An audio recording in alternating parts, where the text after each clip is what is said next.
Na RW Brasil. Entrevista. Bota ele na linha, bota ele na linha. Vai. Do Brasil. Estamos nos reencontrando aqui depois de um tempo sem falar. Professor Romano, é um prazer tê-lo conosco. Bom dia. Bom dia, Marcelo Fernandes. O prazer é meu. Bem, professor, estamos diante de um quadro novo, né? Há cerca de 10 dias, mais ou menos, nós tivemos aí a presença da dona Marina Silva, né? Que tentou um partido, ainda tenta, aliás, de uma forma um pouco até hilária. Diz ela que tem diante dela o primeiro partido clandestino da era democrática do país, né? Mas está alinhada ao governador nordestino Eduardo Campos, no PSB. Este é um quadro novo. Eu queria que primeiramente o senhor avaliasse a presença da dona Marina deste jeito no cenário nacional. Bom, em primeiro lugar, eu acho que é uma novidade sim, porque estava definida novamente uma espécie de Flamengo-Fluminense da política. Isso é, os tucanos enfrentando os petistas para chegar até a presidência da República. E esse cenário não se abalou profundamente, mas se modificou. Evidentemente, a entrada de Marina no jogo político, para valer, dessa vez, pode tirar votos tanto da candidata Dilma quanto de Aécio Neves, né? Vai depender muito da campanha, e essa campanha não me parece simples, ela pode ser muito atabalhoada, porque existe uma espécie de disparidade entre as propostas de Marina Silva e as que são praticadas pelo PSB, sobretudo pela prática de Eduardo Campos, que é muito pragmático e repete a prática do seu avô Miguel Arraes. É bom lembrar que Arraes, sendo uma figura proeminente da esquerda brasileira, se deu muito bem com os oligarcas, fazendeiros, produtores rurais, etc. Então ele teve esse pragmatismo muito forte. Então me parece que isso pode trazer problemas. Uhum. Agora, professor, vamos começar a avaliar pelo lado de Marina. Ela, por tudo que o senhor falou agora, e um pouco outro mais, que eu quero que o senhor comente, por favor, ela é muito vulnerável, né? Num debate, numa correlação de forças e de ideologias junto ao eleitor, né? Ela está enfraquecida pela opção que tomou em certo momento, né? Exatamente, esse é um ponto. Ela pretende manter uma ortodoxia que é ligada às causas, digamos, da ecologia, da sustentabilidade e outros itens importantes, mas ela já se chocou, né, com os aderentes do PSB, como no caso de Ronaldo Caiado, que é um líder ruralista, e ela não teve nenhuma diplomacia, inclusive, ao tratar com Ronaldo Caiado.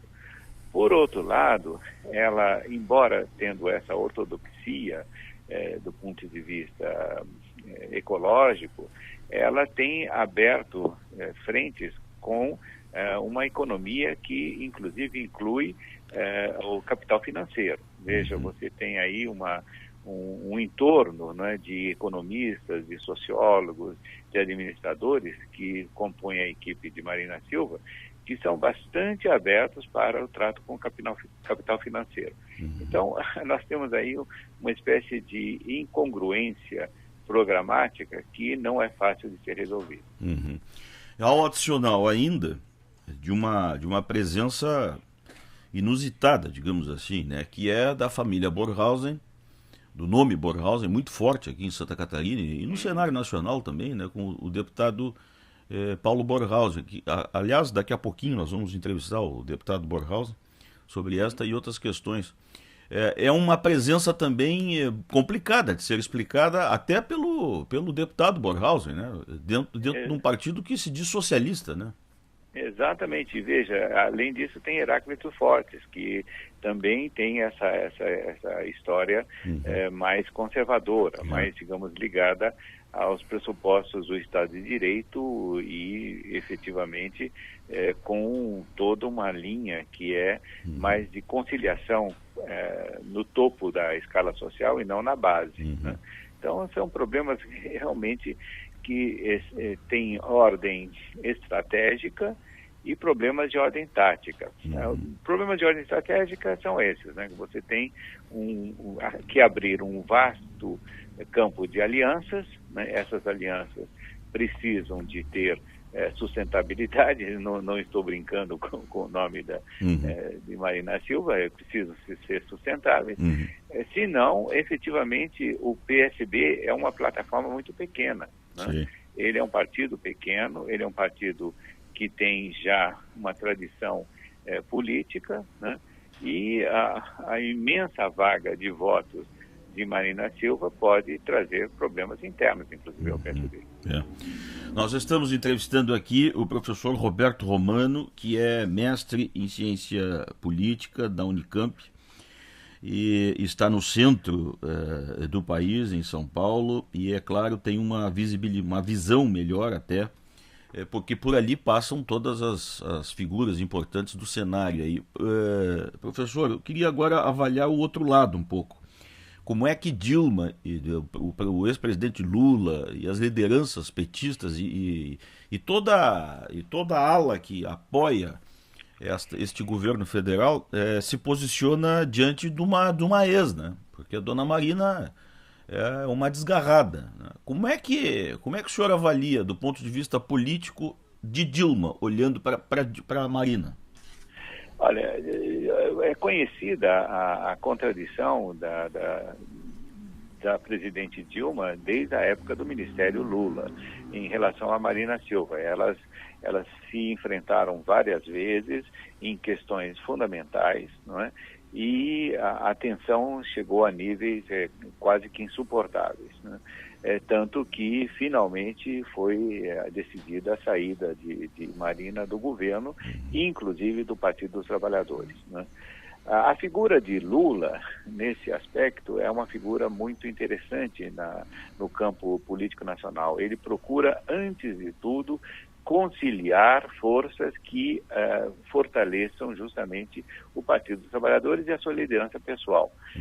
Nesse sentido, ele certamente viu com muitos maus olhos essa aliança de Eduardo Campos com Marina Silva, porque são dois adversários, e agora, digamos, oposicionistas fortes, que conhecem o governo de dentro e, portanto, têm saberes sobre as fraquezas e os poderes do governo, inclusive do Partido dos Trabalhadores. Sim. Então, é muito mais difícil você enfrentar uma pessoa que já conhece as técnicas de controle interno do governo e do partido do que uma pessoa que é jejuna nesse campo. Sim.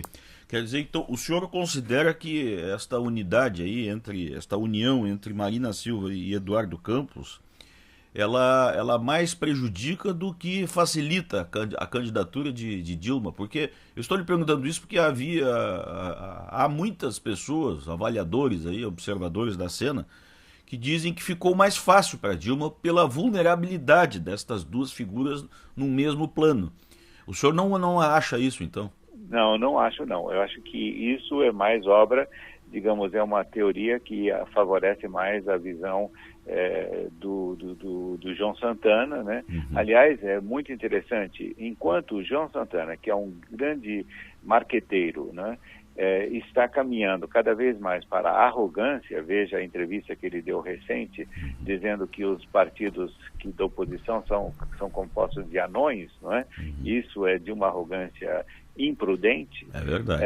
Lula, que é uma pessoa muito mais atilada, ele arregaçou as mangas para comandar a campanha de Dilma, porque ele percebeu o perigo do que está por vir. O próprio Lula não deve ter gostado disso.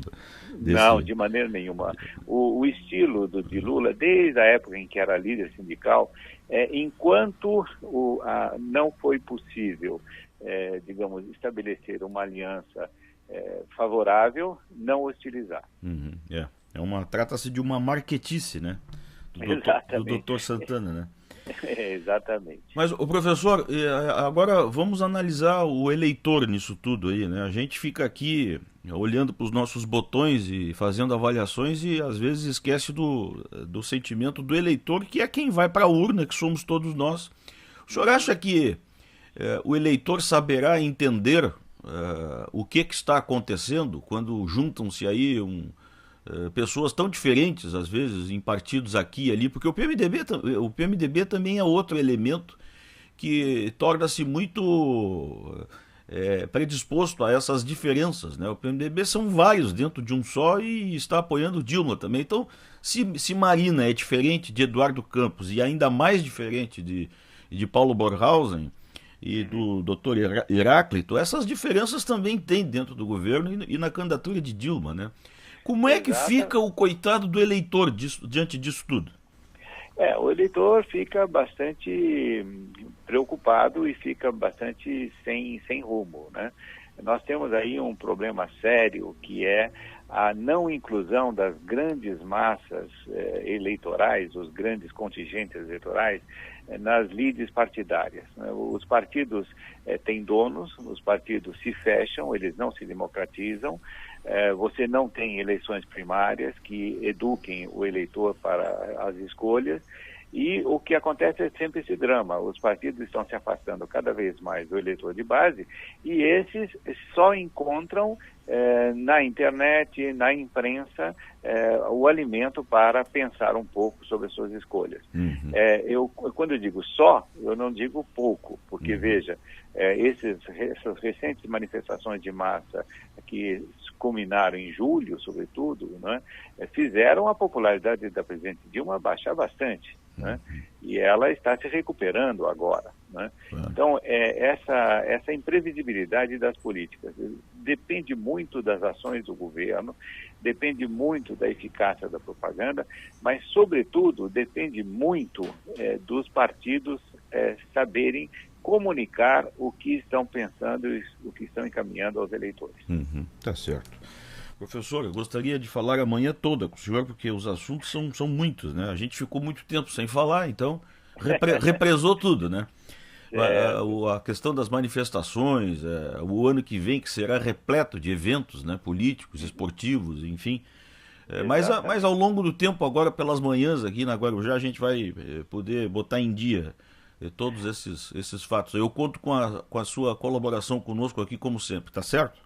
Tá certo, olha, bom sucesso para você agora nessa renova empreitada, né? E também na Rádio Web. Eu gosto muito desse instrumento. Tá certo. Professor, muito obrigado mais uma vez. Um bom dia ao senhor, um bom trabalho. Bom dia, bom trabalho. O professor Roberto Romano conosco aqui. Na RW Brasil. Entrevista. Bota ele na linha, bota ele na linha.